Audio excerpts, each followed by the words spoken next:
Overtourism is no longer just an inconvenience, it's a crisis. Europe's most iconic cities are being overwhelmed, their beauty eroded by relentless waves of tourists. In 2024, places like Venice, Barcelona, and Dubrovnik are struggling to survive under the crushing weight of millions of visitors. Streets are overcrowded, landmarks are deteriorating, and locals are being driven from their homes. In this video, we'll uncover the devastating impact of overtourism on 10 European cities, revealing the harsh realities faced by residents and the environment. We'll explore why tourists flock to these destinations and the desperate measures governments are taking to curb the chaos, from tourist taxes to strict visitor limits. Please subscribe and help us in continuing to create more content. Let's dive in. First up, Venice, a city built on water. Venice receives over 30 million visitors annually while hosting fewer than 50,000 residents. Tourists are drawn by the canals, St. Mark's Basilica, and iconic gondola rides. However, the city suffers from overcrowding, environmental degradation, and rising living costs. To address this, Venice has introduced a €5 daily entry fee for day trippers that is already in effect. Cruise ship traffic has been severely restricted, with large ships now rerouted to outlying ports. These measures aim to reduce visitor numbers and generate funds for preservation. Now let's talk about Santorini, a breathtaking island sculpted by volcanic eruptions, its iconic whitewashed houses clinging to cliffs overlooking the Aegean Sea.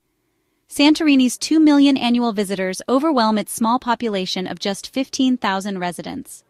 Overcrowded streets, strained water resources, and increased waste are major issues. The island has capped daily cruise ship passengers at 8,000 and introduced higher ferry taxes. Hotels now pay a nightly tourism fee of up to €4 per room, depending on their star rating, to help fund local infrastructure. Can Santorini find a balance between sharing its beauty with the world and preserving its fragile ecosystem and cultural heritage? Next in line is Paris, the City of Lights, a beacon of romance, culture, and haute couture. But even this iconic city is not immune to the pressures of overtourism. Paris, with over 30 million annual visitors, faces long lines, packed public transport, and higher rents. Tourists flock to landmarks like the Eiffel Tower and Notre Dame, often leaving behind litter and noise. In response, Paris has increased its accommodation tax to €5 per person per night. The city is also exploring timed entry tickets for free attractions like the Sacré-Cœur to better control crowds. Can Paris retain its magic while managing the expectations of millions of visitors? Let's move on to Amsterdam, a city of canals and bicycles renowned for its liberal attitudes and artistic heritage. Amsterdam, with 20 million visitors annually, has been hit hard by overtourism. The red light district has seen unruly behavior, and rising housing costs are forcing locals out. To counteract this, the city has raised its tourist tax to €7 per person per night, one of the highest in Europe. Amsterdam also banned guided tours in the red light district and is restricting large tour buses from entering the city center. Can Amsterdam shed its image as a party destination and showcase its rich cultural tapestry? Up next, we have Barcelona, a vibrant tapestry of Gaudi's architecture, sun-drenched beaches, and a buzzing culinary scene. Barcelona hosts 12 million tourists annually, and locals are struggling with noise, overcrowding, and unaffordable housing due to short-term rentals. To combat overtourism, the city has implemented a tourist tax ranging from €1.75 to €3.50 per night, depending on the type of accommodation. Barcelona has also capped the number of new hotel licenses in the city center and levied fines of up to €60,000 on illegal Airbnb listings. Can Barcelona find a balance between welcoming the world and protecting what makes it so special? Coming up next, Prague, the Golden City, a fairy tale landscape of medieval architecture, cobblestone streets, and a rich history.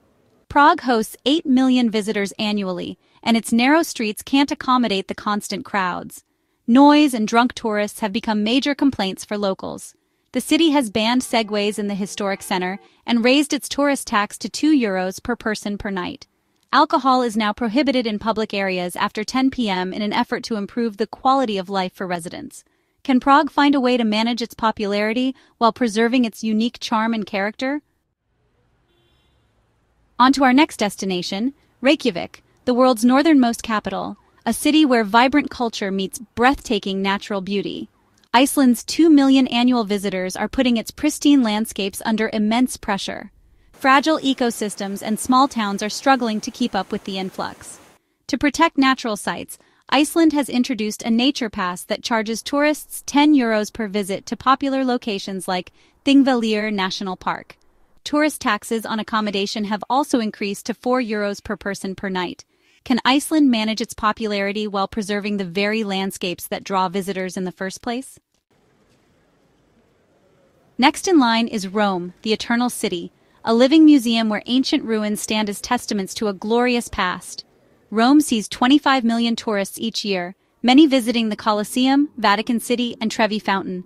Overcrowding damages these ancient sites, while some tourists have vandalized them, like carving initials into monuments. To curb bad behavior, Rome has imposed fines of up to €400 for sitting on historic fountains and €2,000 for vandalism. A €6 tourist tax per night on hotel stays also funds city maintenance projects. Can Rome protect its fragile treasures while ensuring that future generations can continue to marvel at its wonders? Next on the list, Dubrovnik, the Pearl of the Adriatic. Dubrovnik, a UNESCO World Heritage Site, welcomes over 3 million visitors annually, many arriving on cruise ships. This overwhelms the old town and damages its fragile infrastructure.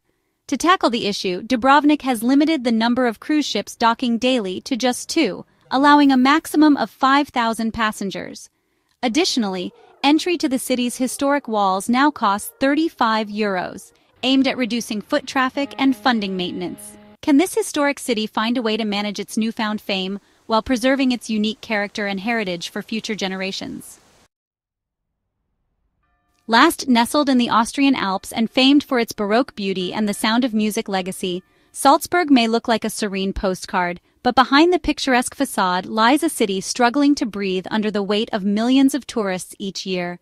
Salzburg sees 3 million annual visitors, many of whom come for its Baroque beauty and the Sound of Music tours. However, the city center is overwhelmed, and locals complain about noise, traffic, and a lack of affordable housing. Salzburg has increased its tourist tax to €2 per person per night and limited tour bus access to the historic center. Additionally, the city is cracking down on unregistered short-term rentals, imposing fines of up to €10,000. As we've seen, the impact of over-tourism on these European cities is undeniable.